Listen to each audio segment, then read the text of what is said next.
What's up, everybody? Tyson Roush, Let's Talk Jets Radio. It was only a matter of time before this article came out. I was literally waiting for it. It was so predictable, and the timing was impeccable, and I was counting down the days for it. So, according to Tony Pauline, New York Jets owner Woody Johnson will be involved in the draft process. Nobody really knows how much he'll be involved, but that was the story.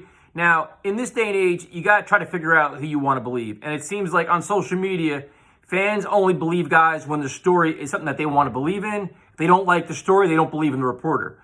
You know, right now, the Jets beat writers, a lot of those guys get their information from the team, so you tend to believe them. The national people like, Schefter and Ian Rappaport, obviously very reliable. Then the other guys, you got to kind of pick and choose what makes sense, what doesn't make sense.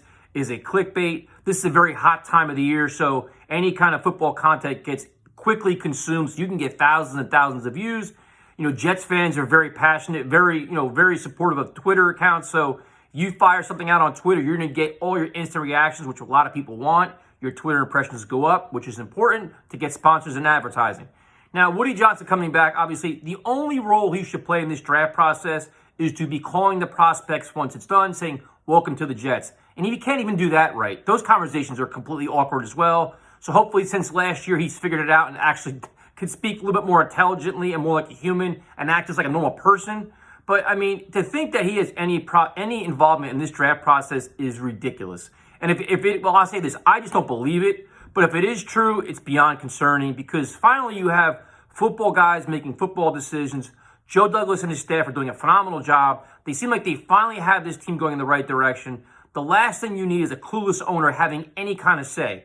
Now, can he talk about, in a Deebo Samuel situation where will he be willing to pay $28 million for a player? That I understand. But if he has to determine between Sauce Gardner and Thibodeau, Woody Johnson has no say. He has no clue about football.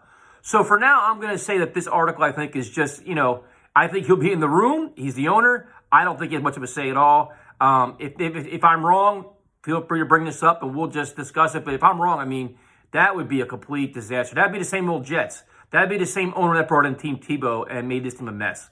Let the front office do their thing. You have two picks in the top 10, 4 in the top 38, and these guys have all got to be starters. And we need the best chance we can to get the best players on the field. And the owner should have no part of that.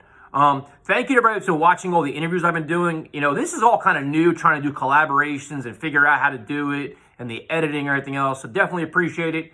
We'll be streaming the draft Thursday night, Friday night, at some point on Saturday, and talk to you then.